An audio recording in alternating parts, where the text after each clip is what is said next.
Wasn't there but through the smoke clouds into in crowds there you were.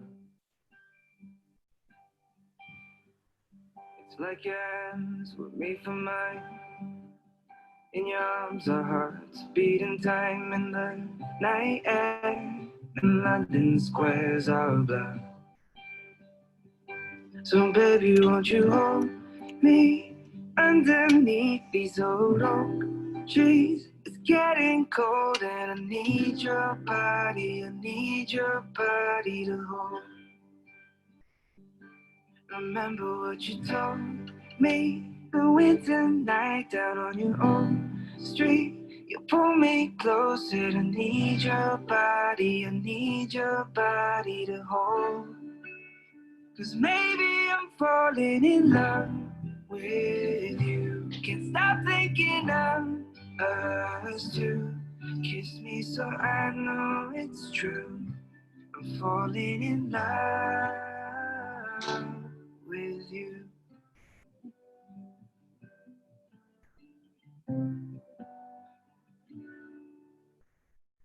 Don't know what you did to me. Look around and you're all I see. Yeah, I can see the world and I can see the world in your eyes. So baby, won't you hold me underneath these old oak trees? It's getting cold and I need your body to remember what you told me the winter night down on your own street. You pull me closer, I need your body. Together we'll never grow old. 'Cause maybe I'm falling in love with you. Can't stop thinking of us two. Kiss me so I know it's true. I'm falling in love with you.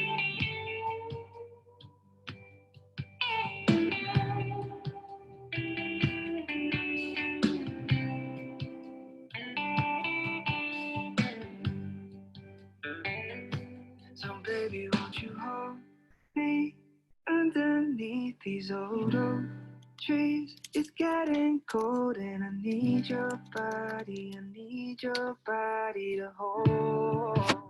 'Cause maybe I'm falling in love.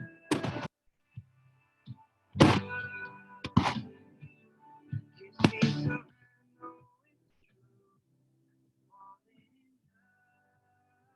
maybe I'm falling in love with everything you do. Kiss me so I know it's true. I'm falling in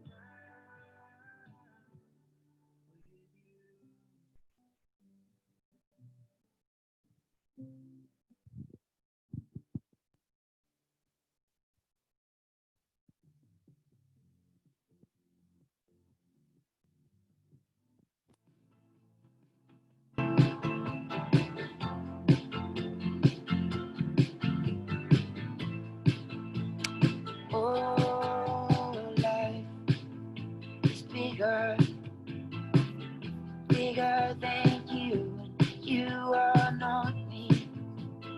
Lengths that I will go to, distance in your eyes.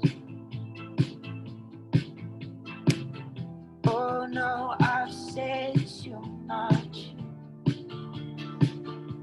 said it up.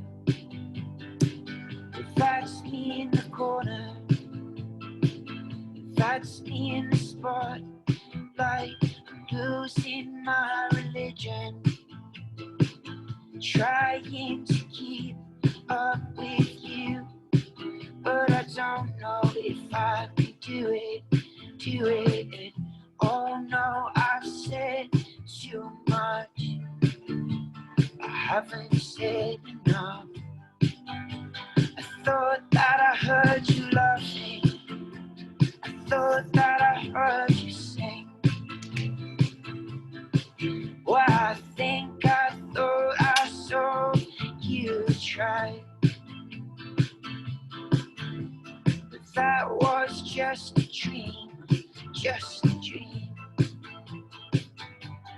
Every whisper, every waking hour, I'm choosing my confessions, trying to keep eye on you, like a hurt, lost and blind fool. Oh no, I've said too much. I set it up. Consider.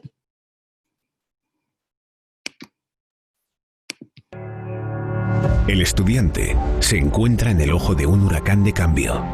En una semana, recibe más información que la que recibieron sus antepasados en toda su vida. ¿Cómo va a descubrir nuevas oportunidades en una de las épocas de más transformación en la historia de la humanidad? La oportunidad está en ser líquido, en aprender en el momento adecuado, no por si acaso, en pasar del saber al saber hacer. ¿Qué pensarías si supieras que existe una solución que entrena destrezas drásticamente diferentes? Una solución diseñada para aprender a aprender. Prorentis Edu es la primera solución de aprendizaje autoguiado en la nube, desarrollado con neurofeedback. Entrena destrezas de pensamiento, alfabetización digital y capacidad atencional. Edu es el corazón de nuestra propuesta educativa. Su suite de productos Pre, ABC, Mentor, Élite y Pro están ligados a más de 120 objetivos de aprendizaje en todas las etapas escolares y han revolucionado la educación personalizada de cientos de miles de estudiantes de Iberoamérica. Estudiantes que hoy son más autónomos.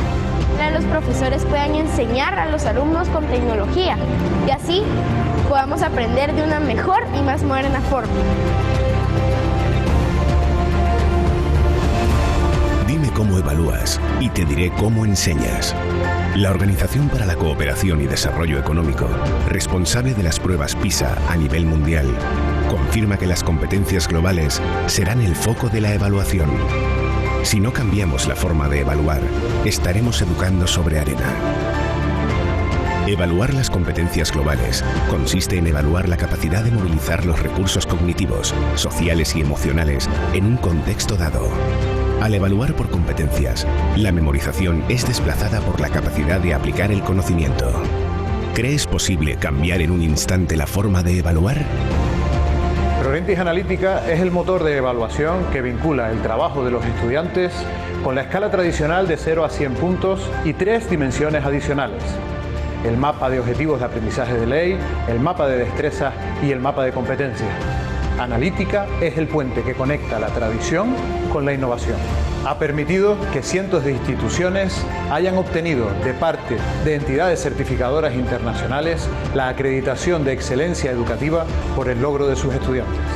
Es muy enriquecedor verlos cómo ellos inician a hacer Prorentis y no quieren ni terminar. Cuando pensamos que teníamos todas las respuestas, cambiaron todas las preguntas. El siglo XXI cambió el rol del docente, los espacios educativos y los horarios de clase. Fusionó las asignaturas y ubicó todo el conocimiento en el bolsillo del estudiante. Visibilizar los cambios abre la puerta a la discusión, una discusión sana que ayuda a evolucionar, pero sobre todo, empuja a poner atención. ¿Estás listo para integrarte al nuevo paradigma educativo? Prorentis Forum es un espacio en donde educadores y familias pueden conversar, intercambiar mejores prácticas, experimentar las metodologías y validar que Prorentis Edu y Prorentis Analítica fueron diseñados para dar respuesta al nuevo paradigma educativo.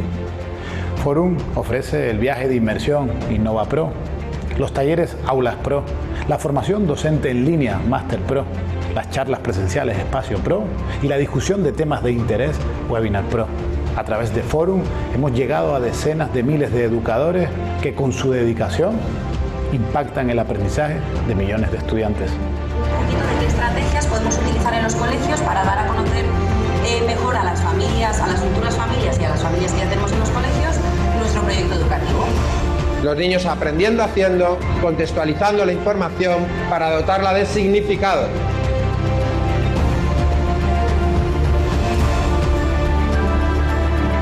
Progrentis Edu y Analítica potencian el nuevo paradigma educativo. Apoyados en la neurociencia, dotan al estudiante de destrezas fundamentales que le permiten acoplarse a las nuevas metodologías, personalizan las rutas de trabajo para atender la diversidad y los problemas de aprendizaje. Aportan instrumentos de evaluación que liberan la carga burocrática del docente para que pueda ser más creativo. Combinan la tecnología con los nuevos espacios educativos, atraen a los estudiantes y a los padres de familia y cumplen con las leyes educativas. Porque creemos en el poder educativo del mundo digital. Progrentis.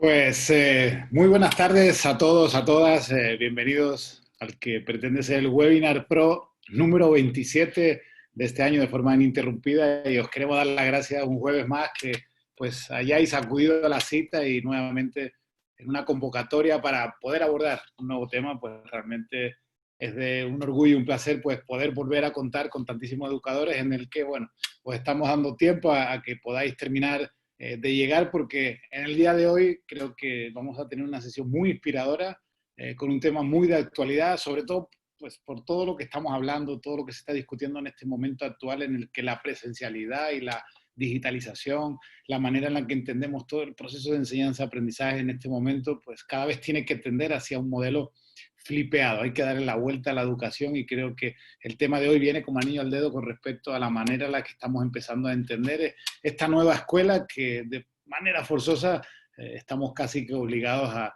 empezar a cambiar. Daros las gracias y como siempre arrancamos, pues sabemos que Progrentis es una familia extendida en el mundo, pero ahí os lanzo pues como siempre la primera votación donde queremos saber pues desde dónde nos estáis escuchando, de dónde está encendida esa pantalla y desde qué rinconcito del mundo habéis acudido en este momento a ver el webinar de hoy. Así que os voy a pedir que votéis, que nos digáis de qué lugar del mundo nos estáis viendo y ahí podamos, no sé si estáis viendo la pantalla, a ver si alguno de los coaches me cuenta y me dice. Voy a lanzarla de nuevo. Uno. ¿Sale? ¿No salen los resultados? Emilio, ¿me permites? Está saliendo la encuesta final, no la de origen. A ver, la primera la voy a lanzar de nuevo. Ahora debería de salir, ¿no? Pues no, creo que no. No, pues no sale. Bueno, lo que os quería dar es, igual está la encuesta cerrada, daros las gracias. Gracias, Raúl, ahí por la intervención. Los temas técnicos a veces son complejos. Daros las gracias y daros la bienvenida con respecto al tema que queremos abordar. Y ahí con la intervención de Raúl me voy a permitir presentar pues, al invitado que tenemos hoy.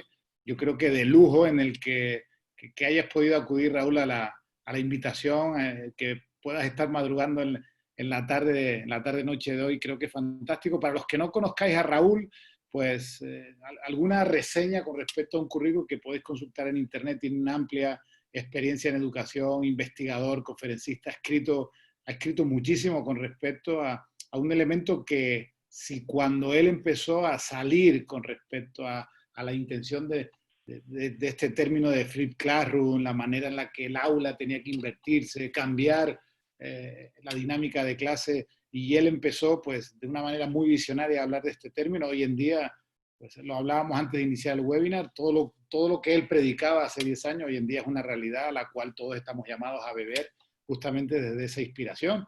Él es doctor en Ciencias de la Educación por la Universidad de Navarra, es profesor titular interino pues en ese área de organización didáctica y escolar por la Universidad de La Rioja, ha sido director del área de recursos multimedia y posgrado también de la misma universidad, ha desarrollado pues, muchísimas aplicaciones y herramientas con respecto a la evaluación de la calidad, sistemas de formación online, materiales multimedia educativos, es decir, tiene una amplia experiencia donde creo que contar con él hoy pues es una riqueza tremenda con respecto a una visión tan interesante, toda su trayectoria, toda su vinculación a la investigación gracias a la universidad, creo que nos puede traer en este webinar, en estos 50 minutos, inspiraciones muy interesantes, sobre todo para seguir inspirándonos con respecto a este tema del que creo que hay mucho de lo que hablar en este momento, ya no como un discurso romántico en el que quizás hacía tiempo que hablábamos de la intención de digitalizar los procesos, y cómo ahora pues el aprendizaje a través de la tecnología,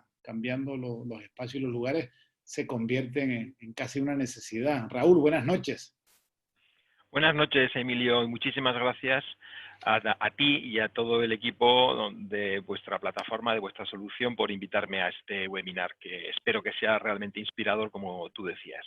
Sí, ahí te voy a pedir que actives la cámara, porque ahí Sí. te vemos. Sí, ahí ves un holograma mío. Ahora estoy ahí. Ahora sí. Pues te cuento que ahí vamos llegando, ya somos casi 1900 inscritos, así que Raúl, dejo de compartir mi pantalla y con los oídos muy abiertos para poder seguir aprendiendo pues, de un gran apasionado de la educación, una persona que por lo menos en España y en muchos países de Latinoamérica te conocemos por diferentes módulos formativos y experiencias que tienes, así que somos todos tuyos. Muchísimas gracias, Emilio. Como te decía antes, pues nada, una gran satisfacción por dos motivos. El primero, porque no conocía, tengo que ser sincero, vuestra plataforma, vuestra solución, y la verdad es que me ha llamado tanto la atención que he estado un buen rato, bueno, estudié un buen rato viendo vuestra solución, y luego el vídeo. La verdad es que las ideas que sintetizáis en tan pocos minutos es que encajan perfectamente, como decías tú, con el pensamiento, ¿no?, que yo tengo en torno a lo que tiene que ser la educación en el sentido más amplio.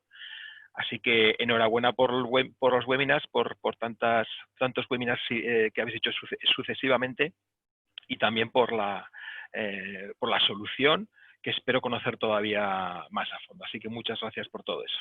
Bueno, pues como el tiempo es escaso, voy a comenzar ya con este tema del Flip Learning y desarrollo del talento. Lo primero que tendría que hacer sería pedir disculpas, ya que estamos aquí miles de docentes de habla hispana. Quizás sería más apropiado hablar de aprendizaje inverso, o de clase inversa, o de aprendizaje al revés, o de aprendizaje invertido. Pero también es cierto que muchas veces los anglicismos son los que nos llevan al concepto que está en el subconsciente colectivo, ¿no?, de los docentes, y he preferido dejarlo así. O sea que, de alguna manera, a lo largo de la intervención, hablaré tanto de Flip Learning como de Flip Classroom, como de aprendizaje al revés, como de aprendizaje inverso. Me parece que todas las opciones pueden ser factibles y pueden ser apropiadas. Y luego, por tanto, hablaré también del desarrollo del talento, ¿no? Porque si algo hace el aprendizaje inverso, el aprendizaje al revés, es la capacidad que tiene de personalizar o de diferenciar las distintas estrategias que los docentes podemos llevar a cabo en el aula. Esa es la idea de fondo de esta intervención, y específicamente con esos niños y niñas que tenemos en las aulas y que tienen unas capacidades especiales, ¿no?, unas capacidades no digamos mejores, sino distintas normalmente en algunas de las áreas del conocimiento del currículum escolar. Bueno, a mí lo primero que me gustaría es mostrar este código QR, y ya todos los que tengan a su disposición cualquier dispositivo móvil con un lector de códigos QR, que prácticamente ya está de serie en los dispositivos, lo pueden escanear y tener a su alcance ya la presentación en su conjunto.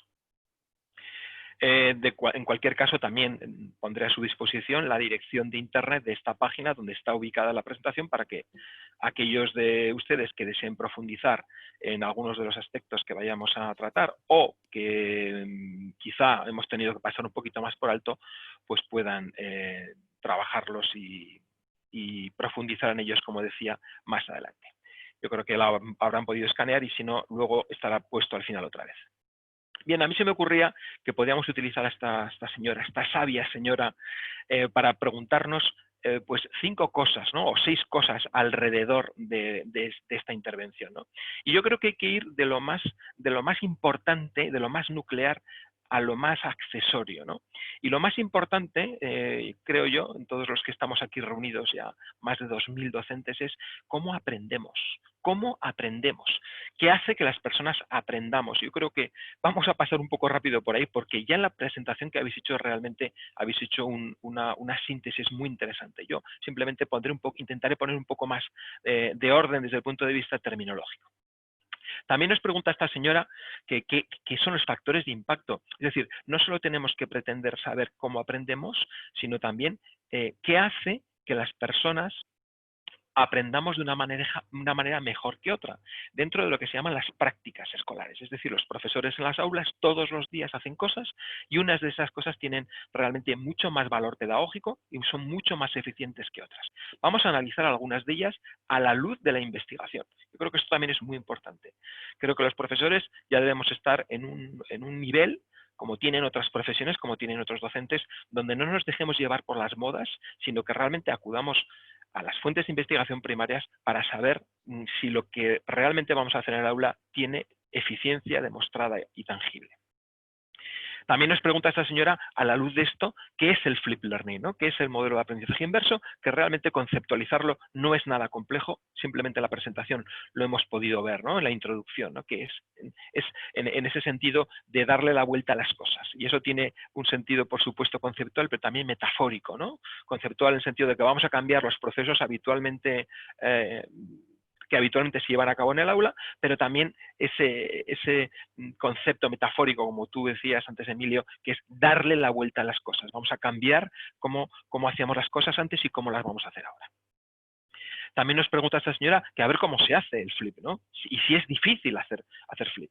Entonces yo diría que no es difícil, pero es costoso. Y todos los que estamos en el mundo educativo sabemos que detrás de la tecnología, que detrás de la metodología hay realmente un cambio cultural. Ese cambio cultural que también habéis reflejado en la presentación y que tiene que ver con ese nuevo rol docente, con esas nuevas habilidades, capacidades y sobre todo con esa nueva mirada a la realidad social, ¿no? Ya es hora de que también la educación cambie, que la educación se acople a los tiempos.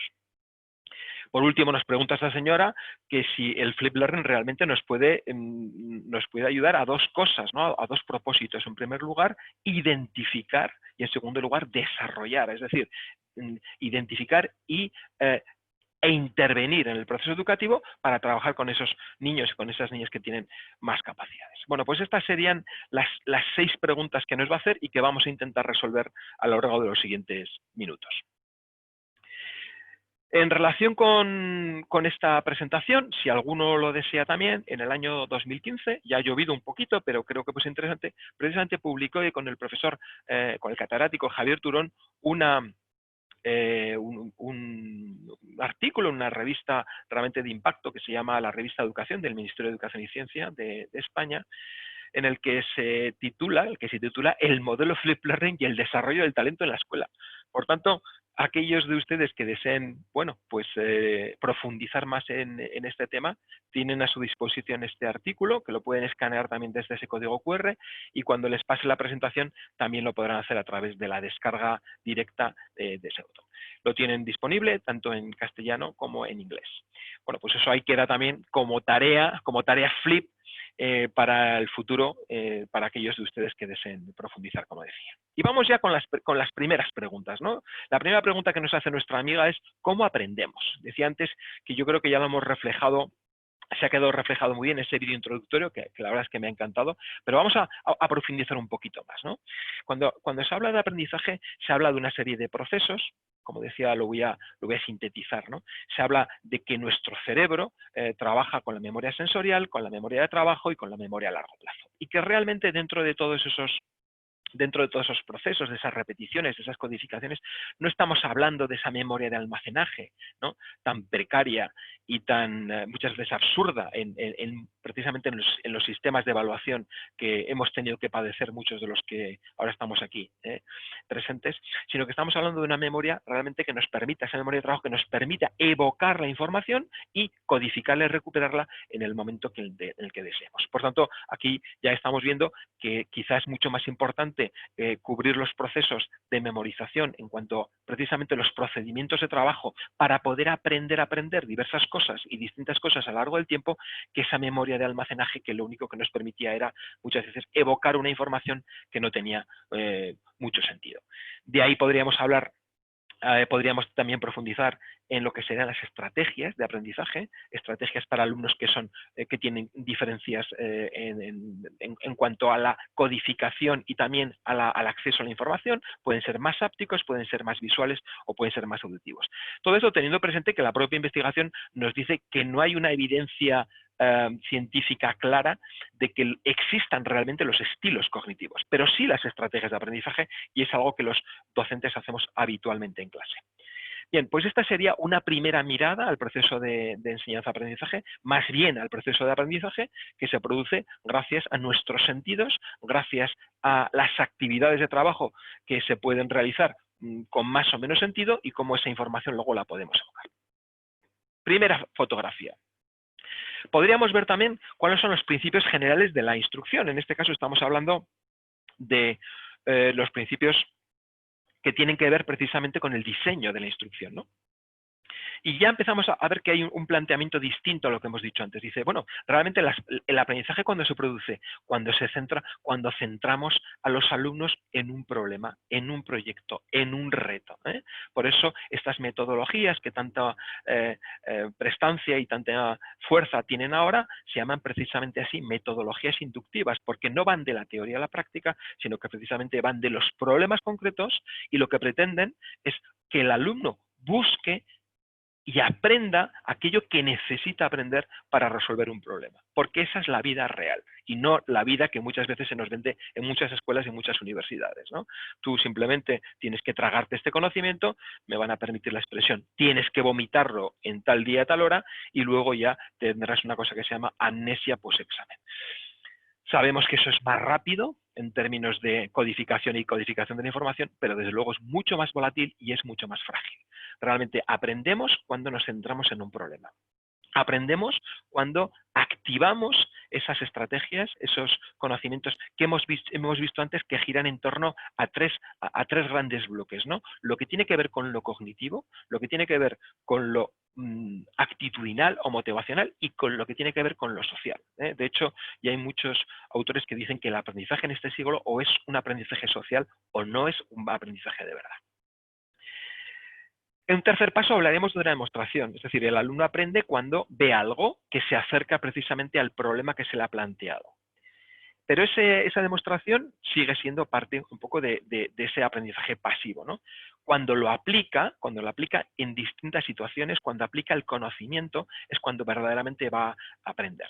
Aquí podríamos citar a Aristóteles, ¿no? Cuando decía, para aprender o para saber lo que tengo que hacer lo que quiero saber. Entonces esa combinación entre saber y hacer es muy importante. Claro que es importante que los alumnos hagan cosas, porque si no nunca van a aplicar el conocimiento. Pero de la misma forma es necesario saber algo. Ese binomio saber, hacer, hacer, saber, realmente es una preocupación que tendríamos que tener los docentes en la clase. ¿Para qué? Para que luego se produzca una integración. Una integración gracias a la reflexión. Muchos dicen que la famosa frase, ¿no? Learning by doing. Yo el otro día decía en Twitter que sí, aprender haciendo, pero realmente no se aprende cuando se aprende haciendo, sino se aprende cuando se reflexiona sobre lo que se hace. Entonces hay que poner ese nuevo término dentro de ese binomio. Sí, learning by doing, sí, but by reflection, por la reflexión que se produce. Si nosotros hacemos cosas, pero realmente no reflexionamos sobre lo que estamos haciendo, no estaremos logrando un aprendizaje de verdad. Bueno, pues ahí queda otra fotografía con esos 5 principios de la instrucción, que creo que es interesante abordar antes de llegar a cotas más altas. Por otro lado, podríamos estar hablando de algo que me parece absolutamente fundamental y precisamente tiene que ver con la evaluación. También habéis citado al principio algo que me ha encantado, ¿no? Cuando habéis dicho que la evaluación es el principio de la innovación y la evaluación lo va a cambiar todo. Exactamente es así. Para que un profesor y un docente o un alumno se pueda evaluar bien, pueda autoevaluarse bien, tiene que conocer muy bien cuáles son los objetivos de aprendizaje. Y los objetivos de aprendizaje están ligados a los tipos de conocimiento. Entonces, aquí podemos ver que hay 4 tipos de conocimiento básicamente. El conocimiento factual, el conceptual, el procedimental y el conocimiento metacognitivo, que es el nivel más alto de dominio y al que tendríamos que intentar hacer que nuestros estudiantes lleguen, ¿eh? Nuestra aspiración como docentes es lograr el máximo nivel de conocimiento en todos y cada uno de nuestros estudiantes. Sabemos que eso no va a ser posible, sabemos que se van a quedar en cotas diferentes. Y precisamente La diferenciación, como luego veremos, tiene que ver con esa distribución de los tipos de conocimiento. Entonces, partiendo de lo factual, de la terminología y los detalles, para que luego podamos establecer ya algún tipo de relación entre esos términos y generar principios, clasificaciones o teorías que lo sustentan, y llegar al conocimiento de tipo procedimental, para luego alcanzar un tipo de conocimiento más metacognitivo, que de alguna manera sería la base del lema que habéis planteado también en el vídeo, ¿no? Aprender a aprender. Yo he aprendido un conocimiento, un contenido, ese contenido he reflexionado sobre cómo lo he aprendido y ahora lo que voy a hacer es realmente aplicar ese conocimiento a nuevas situaciones, a nuevos sistemas y a nuevos retos que se me van planteando. Tenemos esta tercera fotografía. Recuerdo, hemos hablado un poco de cómo funciona el aprendizaje a nivel de memoria y a nivel de estrategias de aprendizaje basadas en los sentidos. Luego hemos visto los principios del aprendizaje y ahora estamos hablando ya de los tipos de conocimiento. Pero nos quedaría una fotografía más, a la que también aludís mucho, ¿no? Que sería no hablar tanto de los tipos, sino hablar ya de los niveles. Una de las grandes preocupaciones que tiene que tener un docente es saber dónde están sus estudiantes, dónde están mis estudiantes en un momento dado. Por eso, y más en este siglo, y más en esta época que nos está tocando vivir. El otro día me decían unos profesores que, bueno, en Navarra, que es la región de España donde yo resido, ya se comenzaron las clases el viernes pasado, se incorporaron con todas las medidas de seguridad el viernes pasado, otras lo han hecho a lo largo de esta semana, pero tenemos una gran incógnita. ¿Qué saben nuestros alumnos ahora en cada una de las materias de aprendizaje? Han pasado meses. ¿Qué ha ocurrido en sus cabecitas? ¿Qué ha ocurrido en sus procesos de adquisición de conocimiento? ¿Han aprendido más fuera de la escuela? ¿Han aprendido menos? ¿Se les ha olvidado lo que sabían? Es fundamental que todos los profesores comencemos. Yo diría que independientemente de una situación de pandemia, comencemos por evaluar lo que saben. ¿Qué saben? Pero no una evaluación light, una evaluación sutil. No, tenemos que hacer una evaluación robusta. Que no significa que sea una evaluación costosa ni una evaluación realmente que haga sufrir al alumno, sino una evaluación para el aprendizaje, como luego determinaremos, y una evaluación como aprendizaje, más que una evaluación del aprendizaje, que ya llegará. Y esa evaluación la tendríamos que determinar también con distintos niveles de conocimiento y con distintos tipos de conocimiento. Es decir, que podemos establecer rangos y marcas como ahora hacia la inteligencia artificial a nivel de conocer, comprender, aplicar, pero sabiendo que muchos alumnos puede que ya estén en el evaluar y en el crear, que serían, desde el punto de vista de la taxonomía de Bloom revisada, los dos niveles de cognición más alto. Esto lo vamos a ver un poquito con más detalle en unos minutos cuando hablemos del modelo de aprendizaje inverso y cómo se relaciona con la taxonomía de Bloom. Bien, pues ya hemos hecho unas fotografías, hemos hecho un máster en 10 minutos de cómo aprendemos. Estoy haciendo una broma, lógicamente. Pero creo que todos estaremos de acuerdo que más o menos podríamos condensar los procesos de enseñanza-aprendizaje en esas imágenes, como hemos visto, los niveles, los tipos de conocimiento, los principios que guían al aprendizaje y también cómo se produce este.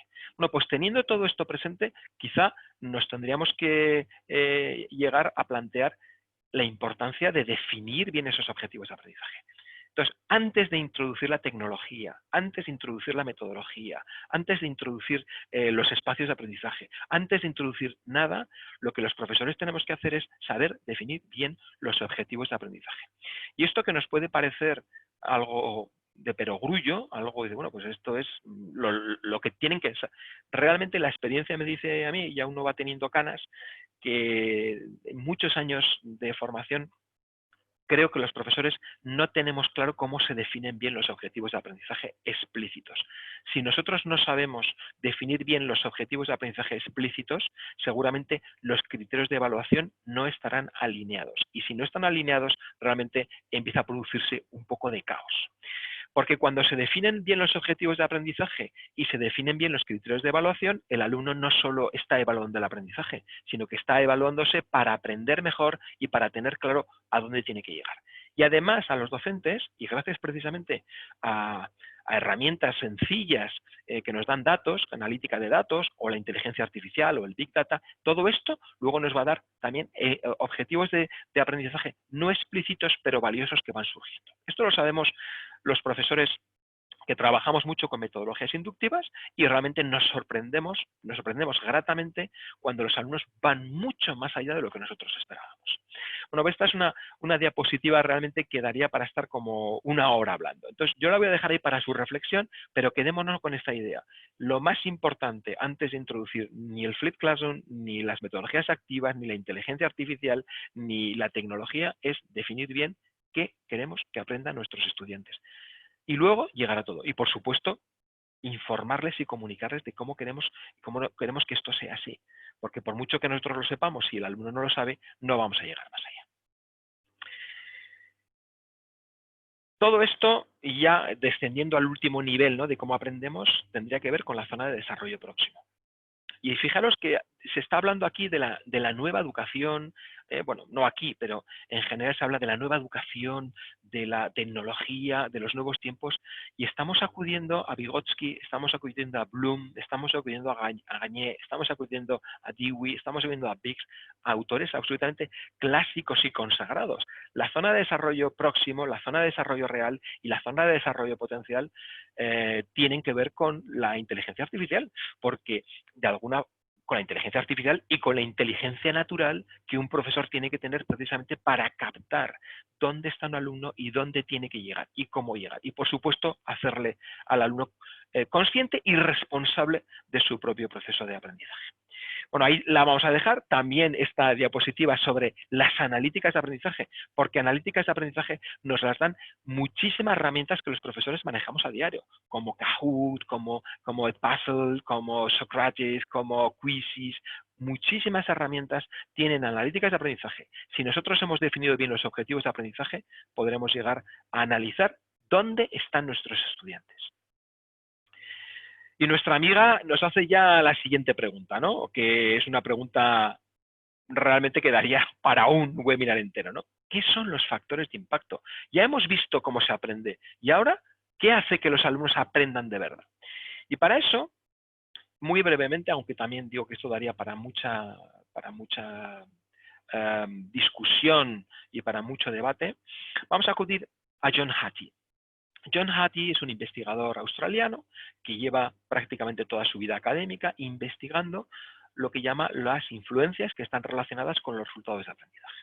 Él tiene una página web que se llama Visible Learning, que se puede consultar, es una página abierta, donde él va clasificando esos elementos de impacto de tal manera que cualquier profesor pueda llegar a saber qué funciona y qué no funciona en educación. Y nos podríamos llevar muchas sorpresas en relación con esto, ¿no? John Hattie descubrió que el tamaño del efecto promedio en los metaanálisis, porque él lo que hace es precisamente analizar el elemento de impacto. Vamos a ver, por ejemplo, el uso de un ordenador por alumno. Es decir, seguro que hay muchos estudios que han investigado qué ocurre cuando ponemos un equipo, una computadora, a cada alumno de forma independiente. Bueno, pues lo que hace es recoge toda la información, todos los estudios a través de un metaanálisis y nos da una información. Y así lo ha hecho, creo que son con 256 elementos diferentes. Esto es muy interesante, porque yo en la diapositiva siguiente les voy a enseñar ahora algunas de ellas y voy a poner encima de la mesa algunas de las prácticas realmente más importantes y de más impacto, y cuando digo de más impacto es que casi cuadruplican ese 0,40.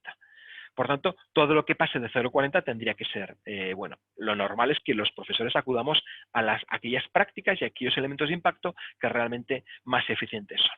Pues vamos a verlo. Esto no es nada complejo. Cualquiera de ustedes puede entrar en Visible Learning y decir, estas son las 10 cosas, es la Biblia de la psicología del aprendizaje, esto es lo que yo tendría que hacer. Bueno, pues vamos a ver algunas de ellas. Como decía antes, yo en este caso no he podido seleccionar las 256 porque no acabaríamos hoy, sino he seleccionado 8, pero 8 que están cercanas al 1. Recordemos que John Hattie habla del 0,40. Dice, todo lo que pase del 0,40, bueno, pues yo he recogido las 10 primeras del último metaanálisis que es en el año 2019. Y me gustaría hablar brevemente por algunas de ellas.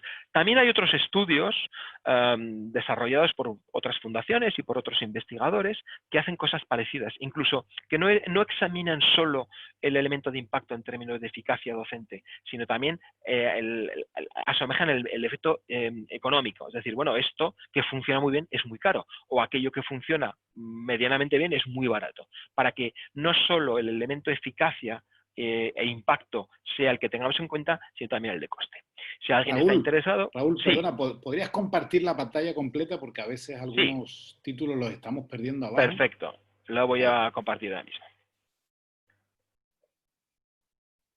Un segundo que cambie el visor de los y aquí. Ahora sí, así está bien, ¿verdad?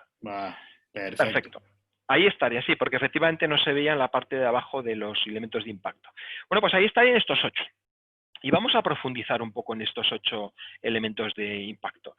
Curiosamente, fijaros, yo creo que vi hasta el 15 y realmente he visto hasta el 15, aunque me los he estudiado prácticamente todos, y la tecnología es que no aparece por ningún sitio, porque la tecnología, si no tiene detrás una metodología y un fundamento docente y un buen profesor que la desarrolle, no sirve de nada.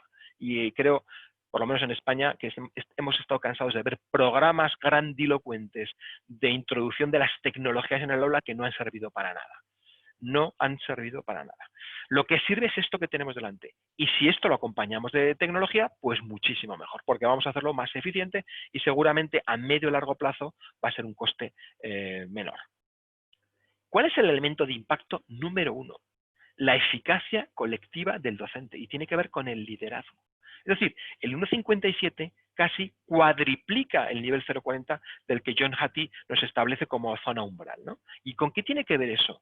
Pues tiene que ver con que los profesores generen comunidades de aprendizaje y no sean francotiradores que van a las clases, que van a las aulas simplemente a explicar cosas y se olvidan bastante de la metodología y de las metodologías que otros docentes estén llevando a cabo. Es decir, unidad y criterio metodológico en aquello que sea posible, por supuesto, pero sobre todo comunidad de aprendizaje. Esto suena un poco abstracto y realmente es difícil, pero que tengamos presente que eso es. De ahí podríamos desarrollar otra serie de estrategias, como el microteaching, como las visitas a clases, como la observación en el aula, una gran cantidad de cosas que por lo menos en España y algunos otros países de Latinoamérica que yo conozco están en desuso y tendrían que ser prácticas habituales, porque si no, no saldremos de nuestra zona de confort. Pero vámonos con la número 2, las calificaciones actualizadas, con la respuesta a la intervención y con los conocimientos previos, que serían la segunda, la cuarta y la séptima. ¿Y de qué estamos hablando aquí? Pues estamos hablando de evaluación. Vuelvo a poner esto encima de la mesa. Si algo se destaca en el Flip Learning, precisamente es la evaluación. Entonces, que el alumno sepa dónde está antes de comenzar, que el profesor sepa dónde está el alumno antes de comenzar y que le pueda dar, y entraríamos en el elemento de impacto, número 4, una retroalimentación y un feedback es absolutamente necesario. Esto es lo que hace que los alumnos aprendan. Y si esto lo decoramos con tecnología más rudimentaria, si quieres, que el profesor puede crear, o con programas como los que tiene Progrentis de inteligencia artificial, pues todavía muchísimo mejor. O sea que ahí estamos hablando de algo que es de sentido común, es de procesos de autorregulación del aprendizaje, de autogestión del aprendizaje, procesos de reflexión y sobre todo teniendo en cuenta la número 3, que es el análisis de procesos cognitivos. Diferenciar lo que serían destrezas cognitivas de orden inferior y las destrezas cognitivas de orden superior. ¿Para qué? Para establecer un marco de aprendizaje que sea comprensible por el alumno y sea monitorizable por parte del docente. Bueno, pues ahí estarían algunas de ellas. No quiero insistir más porque se nos va el tiempo volando. Como les voy a dejar esta presentación, como ya la tienen, simplemente haciendo un clic en cada uno de estos elementos van a poder acceder a más a etiquetas que les van a dar más información. Pero quedémonos con esto. ¿Qué dice la investigación sobre qué hace que aprendamos los seres humanos a la luz de lo que hemos visto antes? que los profesores evaluemos con más frecuencia, que analicemos los procesos cognitivos, que desarrollemos estrategias de aprendizaje interdisciplinar, por ejemplo, a través de currículos integrados y programas de cambio conceptual, que tengamos una credibilidad no tanto por lo que sabemos, sino por lo que hacemos en el aula. Bueno, pues aquí está John Hattie, que nos está iluminando también. Como decía, esto daría para una conferencia de 2 horas entera, porque podríamos analizar todo esto y la relación que tiene. Pero vámonos ya al Flipped Classroom, que ya va siendo hora. Y es lo que nos va a preguntar nuestra amiga ahora, ¿no? Ya sabemos cómo aprendemos, ya sabemos cuáles son los elementos de impacto. Dime ahora qué es el Flipped Learning y cómo se hace. Entonces, yo decía antes que llegar a esto es muy fácil, ¿no? Y lo hemos dicho antes. Es decir, ¿cuál es la filosofía que está detrás del Flipped Learning? Pues es muy fácil. Aprovechar al máximo el tiempo que tenemos en clase, presencial o virtual, con nuestros alumnos de una manera sincrónica. Ese es el objetivo. ¿Para qué? Para desarrollar las estrategias cognitivas de orden superior. Lo que hemos visto antes, el Mastery Learning, el aprendizaje para el dominio, llegar a las cotas más altas, siempre desarrollando al máximo los procesos de diferenciación en el aula. Eso es el Flipped Learning, y para eso lo que hacemos es cambiar lo que se hace habitualmente. Veámoslo en una infografía ahora. Tenemos el modelo tradicional a la izquierda, tenemos el modelo de aprendizaje inverso, Flipped Learning, a la derecha. Vamos a ver 4 escenarios diferentes y lo que ocurre antes de la clase y dentro de la clase. En el modelo tradicional podemos ver que en la primera diapositiva, como les decía antes, esto lo van a tener a su disposición, pero lo vamos a ver en la primera diapositiva, lo que hace el profesor en el modelo tradicional es explicar. Aquí hay que matizar entre lo que es explicar y una clase magistral.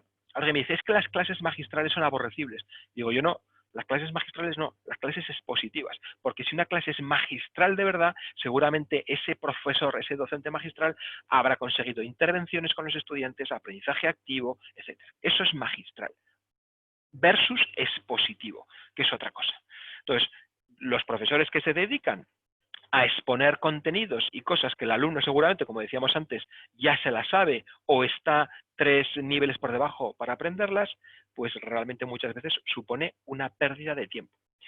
Fíjense que yo creo que ahora, en la vuelta a la escuela post-pandemia o durante pandemia, segundo rebrote en España, lo que todo el mundo está sacando a la luz es el aspecto socializador de la escuela. Nadie se está preocupando de lo cognitivo, que tiene mucha relación, ¿no? Pero realmente lo que los niños y las niñas echaban en falta eran sus compañeros y sus compañeras de clase, mucho más que el aprendizaje de esa forma tradicional, ¿no? En el modelo Flipped Learning, los estudiantes reciben ese contenido a través de lo que se llaman medios indirectos. Y los medios indirectos pueden ser vídeos, pueden ser podcasts, pueden ser infografías, pueden ser hiperdocumentos, pueden ser una serie de elementos. Pero no solo queremos ese consumo del contenido, sino queremos algún tipo de interacción. ¿A través de qué? De cuestionarios, de gamificación, de preguntas embebidas dentro de los vídeos. Es decir, no es un aprendizaje pasivo, sino queremos una interacción con el contenido. Ese sería el paso 1. En el paso 2, normalmente en clase, si hay atención y motivación, mucho pedir, ¿verdad? Sobre todo en la universidad, si hay atención y motivación, mucho pedir en la universidad, se puede producir cierto grado de asimilación. Nosotros queremos que en ese espacio individual, todavía el alumno no está en clase, queremos que en ese vídeo de 10 minutos, porque no tienen que ser vídeos largos, en esa lectura breve que ha hecho de 15 minutos, en ese podcast que ha podido escuchar incluso cuando viajaba al centro educativo, haya desarrollado lo que llamamos las habilidades cognitivas de orden inferior. Lo que hemos visto antes, el conocer, el comprender, quizás el analizar y dándole un feedback. Ya empezamos a generar datos. El alumno está aprendiendo gracias al feedback y la retroalimentación automatizada que se ha creado, pero el profesor empieza a tener datos y antes de ir a clase, y ya llegamos a clase, sabe lo que el alumno sabe. Y por tanto, si sabemos, y ahora estaría en la parte de la derecha, lo que el alumno sabe, podemos anticipar sus dudas y solucionarlas, generar grupos cooperativos en base realmente a lo que sabían o no sabían, podemos desarrollar proyectos, podemos desarrollar retos, podemos desarrollar aprendizaje basado en problemas, podemos modificar lo cooperativo. ¿Para qué? Para que precisamente desarrollen todas esas habilidades en la práctica. Los profesores que utilizan un modelo tradicional, vuelvo a insistir, expositivo, te van a decir, es que yo no tengo tiempo para hacer esas cosas porque estoy toda mi clase explicando. Claro, Si tú estás explicando toda tu clase, seguramente no tienes tiempo para desarrollar metodologías de tipo activo e inductivo. Es la pescadilla que se muerde la cola. Y muchos docentes dirán, ya me gustaría, pero como estoy explicando... Pregunta, ¿es necesario explicar todos los días, a todos los niños, a todas horas las mismas cosas? Ya vamos a empezar a entrar en lo que sería la diferenciación. Por último, de acuerdo con los roles, en el modelo Flip Learning, el profesor, yo no digo que no explique, porque esa es otra de los mitos que se nos imbuyen, ¿no?, a los docentes Flip. Los profesores Flip, claro que explicamos lo que hay que explicar, a quien hay que explicárselo y cuando haya que explicárselo. No a todos por sistema, porque son realidades distintas, desde el punto de vista académico, desde el punto de vista del rendimiento, desde el punto de vista del aprendizaje, desde el punto de vista de las estrategias, desde el punto de vista social, desde el punto de vista familiar. Entonces lo que tenemos que hacer es realmente diferenciar. Como vemos aquí, en estos 4 niveles, lo que se hacía antes en clase, que era explicar, pasa al espacio individual. El alumno eso lo ve en su casa. Hay miles, millones de minutos, bueno, miles, no estoy exagerando, miles de millones de minutos de vídeo excelente en YouTube. Yo muchas veces en conferencias físicas presenciales suelo intentar provocar mucho a la audiencia. Yo les voy a provocar a ustedes porque como me tienen a miles de kilómetros seguramente no me van a alcanzar. Pero yo les podría preguntar si ustedes, para hacer lo que hace un vídeo de YouTube, ¿tendrían que ser sustituidos por vídeos de YouTube? Es una pregunta que lanzo ahí. Y muchos dirán, no, pues yo diría sí, porque los vídeos de YouTube son más baratos. Cuidado, que estoy diciendo para hacer lo mismo que hace un vídeo de YouTube, que seguramente el vídeo de YouTube lo va a hacer hasta mejor, porque va a ser más divertido, porque el contenido, y encima lo puede rebobinar el alumno y ver cuantas veces quiera y pararlo. Los profesores somos insustituibles, que quede bien claro. ¿Pero para qué? Para ser apoyo y guía, para consolidar, para diferenciar, para retroalimentar, para personalizar el proceso de enseñanza-aprendizaje. Para eso estamos los profesores del siglo XXI, no para hacer cosas que ahora las máquinas fácilmente pueden hacer. Esto es el modelo de Flip Learning, algo tan sencillo de entender como esa transposición de lo que se hacía en clase y se hacía en casa. Cuando un niño está en su casa en el modelo tradicional y no entiende algo, ya no tiene al profesor para que le ayude, tiene que dar la tabarra a sus padres o sus hermanos mayores. En el modelo Flip Learning, el alumno ya ha aprendido determinadas cosas fuera de clase y ahora tiene al profesor y a sus compañeros para ayudarle precisamente cuando más lo necesita. Así de fácil es el modelo Flip Learning. Así de fácil y así de difícil muchas veces de llevarlo a la práctica. Creo que es importante que tengamos claro que hay modelos absolutamente legítimos y absolutamente eficaces, pero que muchas veces se confunden con el modelo Flip. Y me parece que es muy importante dejarlo claro y meridianamente entendible aquí. El modelo Blended Learning, que significaría aprendizaje mixto mezclado, muchas veces se confunde con el Flip. Fíjense en esta frase, todo lo Flip es blended, pero no todo lo blended es Flip. ¿Cuál es la diferencia? Pues es fácil de entender. El modelo Blended Learning, que vuelvo a repetir, que es un modelo legítimo, muy utilizado, muy eficiente, también existen el espacio virtual y el espacio, si queremos, físico presencial. ¿Qué se hace en cada uno de ellos? Cosas independientes. Se utiliza mucho en formación en la empresa, en enseñanza de posgrado y muchas veces también en las escuelas. Es decir, el profesor le dice al alumno, tú esto te lo vas a aprender a través de este vídeo, a través de esta infografía, a través de este contenido online, en una plataforma, y yo puedo monitorizar si lo sabes o no. Y en la clase presencial se aprende otra cosa, que puede tener más o menos relación o no con lo que se ha aprendido en ese espacio virtual.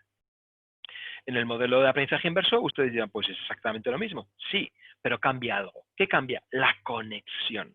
Es decir, en el espacio virtual, el alumno aprende algo que tiene una carga cognitiva baja. ¿Para qué? Para luego en clase desarrollar las estrategias cognitivas de orden superior gracias a la ayuda del profesor. Por tanto, hay una conexión. Si no existe esa conexión, que puede que no exista, porque así lo ha decidido instruccionalmente el docente, hablaríamos de blended learning, de aprendizaje mixto. Si estamos hablando de conexión, estaríamos hablando de flip learning. Por eso todo lo flip es blended, en el sentido de que hay dos espacios, pero no todo lo blended es flip, porque se puede hacer este tipo de modelo sin necesidad de desarrollarlo estratégicamente conectado. Creo que es importante tenerlo en claro, sobre todo para cuando hagamos, y bueno, pues estamos haciendo blended learning, perfecto. Pero si es Flip Learning, tiene que haber una conexión. Y esa conexión la vamos a ver claramente cuando determinamos los objetivos de aprendizaje. Vamos a verlo todo en un diagrama único. Yo a esto le llamo el diagrama de la cebolla, ¿no? Porque tiene todo capas. Lo voy a hacer muy rápidamente, porque de nuevo esto lo van a tener a su disposición para poder trabajarlo más. Dentro del diagrama de la cebolla, ¿qué tenemos nuestros estudiantes? Ese tiene que ser nuestro objetivo nuclear, el aprendizaje de nuestros estudiantes en el sentido más amplio. Alguno dirá, bueno, pues claro, ¿qué puede ser? Pues no, hay profesores que no están preocupados por el aprendizaje de los estudiantes, sino por acabar el programa, por la calificación, por los resultados académicos en general y no por cada uno de ellos, de los estudiantes que tienen en clase. Por tanto, el objetivo nuclear es el aprendizaje. Nuestros estudiantes viven rodeados de recursos y de tecnologías, redes sociales, sistemas de gestión de la información, la nube, podcast, videotutoriales, sistemas de suscripción, plataformas como Khan Academy o muchas otras, que son recursos que tienen a su alcance y muchas veces aprenden las cosas sin necesidad de tener que ir a la escuela o a pesar de ir a la escuela, si me permiten la expresión. Esos recursos no tienen ningún valor desde el punto de vista académico, si realmente no están centrados en unas estrategias didácticas que a su vez devienen de unas metodologías. Es decir, las metodologías activas desarrollan una serie de estrategias didácticas que a través de la utilización de una serie de recursos hacen que nuestros estudiantes aprendan, o por lo menos lo pretenden. ¿Y dónde está el flip? Pues en la última capa. El flip, precisamente, por eso a mí no me gusta llamarle al flip learning una metodología, sino que es un modelo pedagógico que lo que hace es precisamente diferenciar los espacios grupal e individual para darle tiempo al profesor a hacer ABP, a hacer pre-instruction, a hacer mastery learning, a trabajar just-in-time teaching, aprendizaje emocional, lo que queramos. Es decir, design thinking, seminarios socráticos, narrativa en primera persona, lo que sea. ¿Y qué es lo que sea? Lo que el docente considere que es lo más adecuado para la naturaleza de aprendizaje, para la edad que le corresponde y para los recursos con los que se cuenta. Por lo tanto, la decisión es del profesor. El flip learning lo único que te dice es, si haces esto, tendrás tiempo para desarrollar todas esas estrategias. Esa es la naturaleza y esa es la ventaja del flip learning. Por eso combina también con las metodologías activas, como vamos a ver enseguida. Visto en una línea de tiempo, veremos en esos botones amarillos lo que es el espacio individual. Preparamos un material y lo distribuimos. ¿A través de qué? Pues lo distribuimos a través de plataformas, de soluciones o de ecosistemas tecnológicos. Analizamos qué ha ocurrido. Es decir, espacio individual. Creamos contenido, distribuimos contenido y analizamos lo que ha ocurrido. Y en el espacio grupal diseñamos también algún test de conceptos para saber qué ha aprendido el alumno en todo ese material. Se puede impartir una breve clase magistral de 5 minutos para solucionar las dudas que hemos observado. Es decir, los profesores que hacemos flip ya llegamos a clase, entre comillas, con la lección aprendida. Pero no la lección del contenido, sino sabemos qué saben y qué no saben nuestros estudiantes y qué problemas han tenido para llevarlo a cabo. Proponemos un trabajo individual o grupal y aquí lo conectamos ya con ABP, lo conectamos con cooperativo, lo conectamos con Mastery Learning, lo conectamos, hacemos un seguimiento y una monitorización gracias a la tecnología que nos aportan estas herramientas. Se puede realizar una puesta en común, se sacan conclusiones y entonces se hace una evaluación más de tipo sumativo. Recordemos que en el Flip Learning están presentes las 3 evaluaciones clásicas. La evaluación como aprendizaje, es decir, la evaluación formativa, la evaluación para el aprendizaje, es decir, la evaluación diagnóstica y la evaluación del aprendizaje, que sería la evaluación sumativa. Y nosotros creemos en las 3. Una de las preguntas cuando el Flip Learning lo llevas a la práctica es, ¿realmente de qué me sirve hacer mucha evaluación formativa si luego no la convierto en sumativa? Pero eso son estrategias de motivación ya. Bueno, aquí tendríamos otra forma de verlo, gracias a esa condición previa. Lógicamente hay que analizar aquí la disponibilidad de los recursos, etc. Esta diapositiva, esta infografía la hice prácticamente a las 2 o 3 semanas de estar en pandemia aquí en España, a mediados de marzo. Y una de las condiciones previas era precisamente que en muchas familias o bien no había tecnología o la tecnología no estaba disponible. Y había cosas absolutamente absurdas que espero que hayamos aprendido, como que el profesor de matemáticas de primero de educación secundaria tenía que dar su clase a la misma hora que la daba en el colegio. ¿Pero por qué? Y aquí hubo un debate entre lo sincrónico y lo asincrónico. Yo creo mucho en lo sincrónico, lo estamos haciendo ahora, pero muchas veces es mejor hacer cosas asincrónicas, y que el alumno pueda disponer de su tiempo y además aprender cuándo lo va a realizar. Bueno, esta diapositiva la dejo ahí también para que la puedan analizar con tiempo, porque si no, no llegamos al fin de la discusión. Esto la voy a pasar porque tiene que ver con competencias digitales necesarias precisamente para arribar todo esto a cabo, pero esto nos daría ya para más. Y vamos con la pregunta clave, ¿no? ¿Y se puede ayudar el Flip Learning a identificar y desarrollar el talento? Pues yo ya le voy a contestar a nuestra amiga. Querida amiga, sí, el Flip Learning ayuda a identificar y desarrollar el talento. Y lo voy a demostrar con una diapositiva, espero que no se asusten mucho. Aquí diferencio entre personalización y diferenciación, pero creo que lo más interesante viene ahora. Me van a permitir que pase todas estas diapositivas hasta aquí. Le voy a dedicar 5 minutos porque creo que es interesante. Y esta diapositiva la he ido haciendo durante estos días, durante estas semanas, porque ha habido mucha demanda de esto. Y ahora, ¿qué saben mis alumnos y cómo desarrollo todo esto? Pues fíjense, vamos a ponernos en un caso hipotético en el que tengo que desarrollar un contenido de aprendizaje y lo primero, como he insistido, es saber cuáles son los objetivos, cuáles son los objetivos de tipo factual, conceptual, procedimental y metacognitivo a nivel de conocimiento, y lo primero que hago es diseñar un concept test. Ese concept test, ese test inicial o diagnóstico, lo puedo hacer antes de la clase o durante la clase, si depende si hago flip o no. Puedo realizar una serie de cuestionarios individuales o enlazados a través de lo que se llaman sistemas de evaluación adaptativa y puedo analizar lo que saben mis alumnos, mis 15, 20, 30, 50, 100, 200 alumnos, o lo que sabe el grupo. Es decir, yo puedo tener una radiografía del grupo o puedo tener una radiografía del grupo y de mis estudiantes. Y seguramente, si yo tengo 100 estudiantes, voy a tener 100 radiografías. Pero como somos profesores, pero todavía no somos superhéroes, puedo establecer 3 niveles de alcance de dominio. Por ejemplo, puedo determinar que los alumnos que ya, y aquí estos alumnos en verde, y por eso me voy a centrar en ellos, son los alumnos que tienen realmente talento. El desarrollo del talento está aquí. Es decir, estos alumnos seguramente antes de comenzar ya saben lo que tienen que saber. Ya están aquí por encima del 60%. Por tanto, ¿a dónde los voy a llevar? A actividades de enriquecimiento. Y esas actividades de enriquecimiento pueden ser realizar un proyecto, realizar una práctica, crear material para sus compañeros y compañeras, para esos que lo van a necesitar, o incluso apoyarles, como vemos aquí en esta parte, apoyarles en el desarrollo de esas estrategias instruccionales a aquellos que tienen más problemas. Vamos a encontrarnos con alumnos que tienen un déficit pues de un 25 o un 30%, que no llegan a ese 60%, pueden estar cerca o pueden que están más lejos.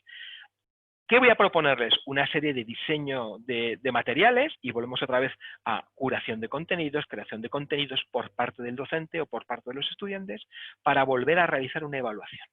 Esa evaluación, si se ha conseguido, pues automáticamente, ¿dónde van a ir mis alumnos? Este grupo de alumnos que lo he superado llevará a nivel de enriquecimiento.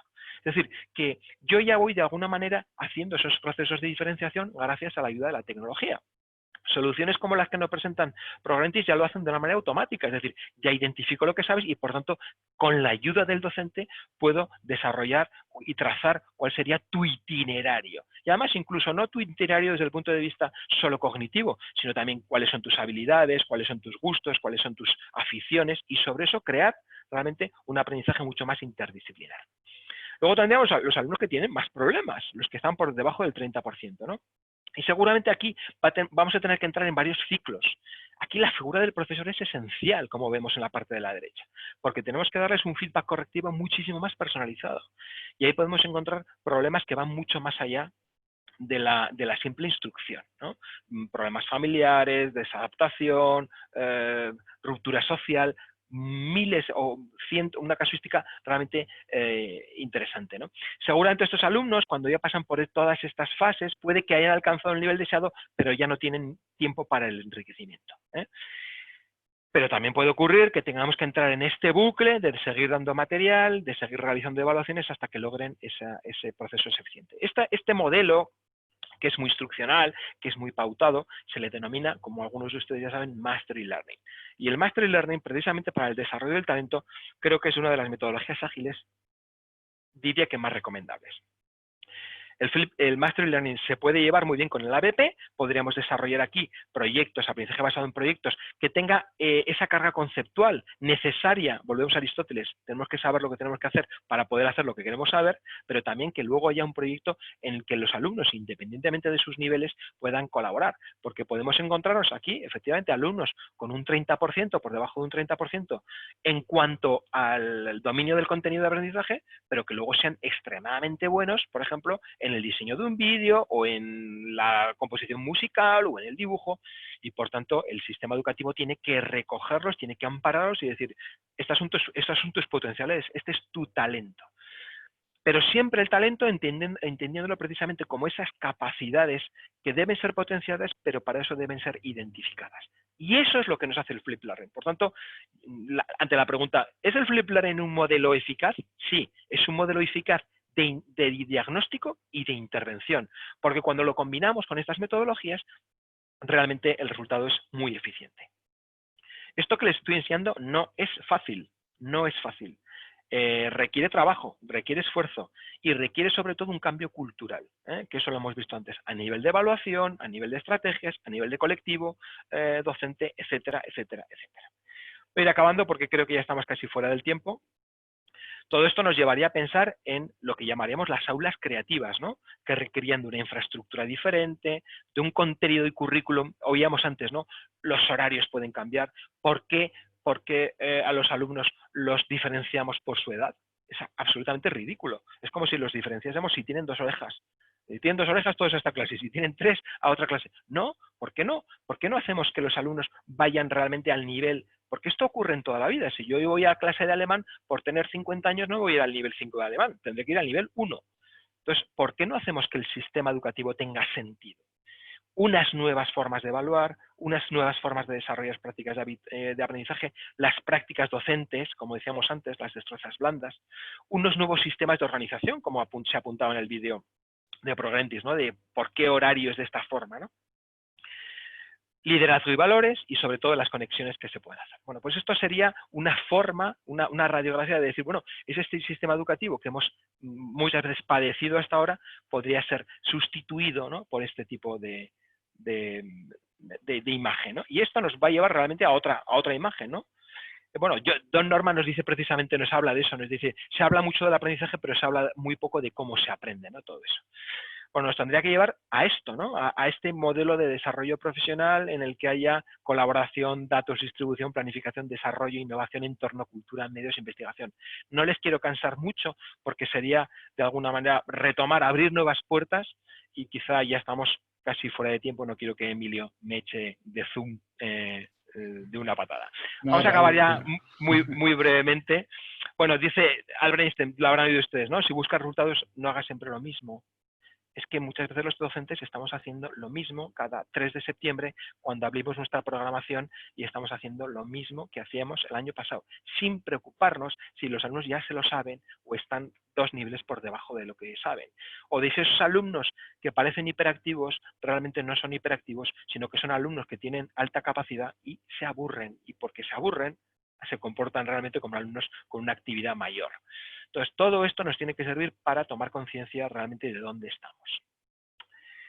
Muy bien, pues aquí tienen, si quieren, también tendrán acceso a los libros que comentaba antes Emilio, a artículos de investigación. Como decía antes, todo esto tiene que estar hecho a la luz de la investigación más reciente, porque si no, no es válido y si no, dudaremos. Y cualquier duda, sugerencia o cualquier cosa que puedan tener, ahí tienen el correo donde me podrían escribir. Pues por mi parte nada más, espero, he tenido que correr un poquito al final, pero creo que era interesante reflejar esos 3 escenarios, ¿no? El escenario de cómo aprendemos y qué elementos de impacto hay, en qué consiste el Flip Learning y realmente cómo el Flip Learning puede ser un modelo pedagógico que sirva para desarrollar, identificar, desarrollar y potenciar el talento de nuestros estudiantes. Pues Raúl, fantástico. Yo creo que a pesar de que hayas tenido que correr un poquito al final, creo que ha sido una reflexión muy interesante con respecto a elementos en el que, pues de alguna manera necesitamos empezar a incluir, entender cómo aprendemos o la manera en la que el conocimiento a través de ese proceso fantástico de enseñanza-aprendizaje se tiene que ir renovando. Creo que has dado pistas muy interesantes en en un marco muy amplio, el cual, como bien dices, cada una de las diapositivas que nos has presentado hoy da en sí misma para 2 y 3 horas de formación en ese sentido. Os voy a lanzar la encuesta final, pero ahí, Raúl, para despedirnos, pues en España estamos arrancando. Te cuento que en México también el curso escolar está iniciando hace un par de semanas, en la zona de Ecuador, en la zona Sierra de Ecuador, Dominicana, algunos colegios en Colombia tienen el mismo calendario escolar. Otros, pues sobre todo Centroamérica, pues ya están a punto de cerrar el curso escolar en este tiempo de pandemia en el que de manera forzosa la tecnología ha tenido que invadir y ha sido pues quizás la única posibilidad de seguir generando este modelo de emergencia remota. ¿Qué consejo le darías a estos más de 2.000 profesores que están arrancando el año escolar con mucha incertidumbre, con mucho miedo, donde, como bien decías, lo social empieza a tener una presencia casi que olvidada en los últimos años en la escuela? ¿Cuál sería para ti el tips más importante en este tiempo en el que un profesor no puede despistarse? Pues yo te diría, yo hablaría de dos, ¿no? Hablaría de 2 tips, si me permites, ¿no? El primero, aplicar el sentido común. Apliquemos el sentido común. Pensemos en nuestros estudiantes, como decía antes, como foco central. Y sobre todo, supeditemos todas aquellas cosas que nos vayan a vender a nivel de tecnología y de soluciones mágicas, lo que llamo yo los vendedores de alfombras, a lo que nosotros sabemos. Y a la luz de lo que nos dice la investigación. Y la investigación nos dice, y el sentido común nos dice que los alumnos aprenden haciendo, los alumnos aprenden reflexionando, los alumnos aprenden cuando están motivados, cuando están realmente los pones en un punto en el que pueden aprender, la zona de desarrollo próximo a la que mencionábamos antes. Apliquemos el sentido común, no nos dejemos llevar por las modas y sobre todo mantengamos la calma, que eso yo creo que es muy importante. Lo digo porque mi mujer es profesora de educación primaria y estos días la está llevando muy bien con todo lo que ha supuesto la vuelta al colegio, el distanciamiento, la máscara, la protección, etcétera. Pues sí, la verdad es que un reto grande para el mundo educativo en el que, pues, más que elementos de incertidumbre, de miedo, creo que es una gran oportunidad para hacer esta gran reflexión que estamos haciendo entre todos con respecto a esos procesos que, a pesar de estar vinculado a una emergencia sanitaria, creo que de todo esto va a salir una gran renovación. Vamos a poder hablar de este 2020 en los próximos años como ese momento, ese hito histórico en el que la educación por fin empezó a entender que había que darle la vuelta a los procesos, poner al estudiante en el centro y generar un proceso no de enseñanza-aprendizaje, sino de aprendizaje-enseñanza. Así que, Raúl, mil gracias por el espacio de hoy. Acercarte a la familia Progrentis ha sido todo un lujo y ya desde hoy te invito a que podamos seguir compartiendo inspiración, investigación y que puedas seguir muy de cerca todo el desarrollo que estamos haciendo con tantísimas escuelas en el mundo. Gracias, Raúl. Buenas noches. Gracias a vosotros y un saludo para todos. Chao. Bueno, y al resto, pues, daros las gracias como siempre. Una vez más, un jueves más, pues Progrentis, de la mano de Webinar Pro, pues ha querido llevar algunos elementos interesantes de la mano de muchísimos expertos apasionados que llevan en su ADN también querer cambiar la educación. Os emplazamos y os damos las gracias por el webinar de hoy. Ahí os damos también la agenda del próximo jueves, donde os queremos seguir invitando. Y la semana que viene, un dúo fantástico. Os traemos a Guillermo Negré y David Chacón, 2 docentes de aulas con mucha experiencia también, en el que están generando un movimiento muy interesante con respecto a la manera en la que ellos tienen de ver toda esa planeación didáctica con respecto a colocar la evaluación como centro de todo el desarrollo en torno a esas unidades didácticas interactivas o integradas, en el que de alguna manera entender la educación no por áreas o por asignaturas estancos, sino conseguir integrar todo a través de objetivos de aprendizaje generales donde las diferentes áreas del conocimiento sean instrumentales para alcanzar esos grandes objetivos estándares, se convierten en elementos muy interesantes en toda esa parte de diseño en el que la evaluación cobra un papel fundamental. Así que tendremos a Guillermo y a David el próximo jueves a la misma hora. Volvemos a tocar base con Webinar Pro y os volvemos a traer un tema que, dándole la vuelta alguna de las temáticas que estamos abordando en este mes de septiembre, esta sin duda no os va a dejar quietos, sino todo lo contrario. Va a traer muchas ideas, muchos recursos y muchas posibilidades para que podáis ir viendo también toda esta área de planeación y didáctica con respecto a las rutas por las cuales tenéis que inspirar y llevar a vuestros chicos y vuestros estudiantes. Os va a dar mucha inspiración en este sentido. Así que os agradezco mucho el espacio de hoy, que hayáis podido acercar de nuevo a la pantalla para que a través de Progrentis podamos seguir ayudando a mejorar vuestro desempeño docente. Un saludo muy grande y nos vemos el jueves próximo. Chao, chao. Nos vemos. Hasta luego. Progrentis Edu y Analítica potencian el nuevo paradigma educativo. Apoyados en la neurociencia, dotan al estudiante de destrezas fundamentales que le permiten acoplarse a las nuevas metodologías, personalizan las rutas de trabajo para atender la diversidad y los problemas de aprendizaje, aportan instrumentos de evaluación que liberan la carga burocrática del docente para que pueda ser más creativo, combinan la tecnología con los nuevos espacios educativos, atraen a los estudiantes y a los padres de familia y cumplen con las leyes educativas. Porque creemos en el poder educativo del mundo digital. Progrentis.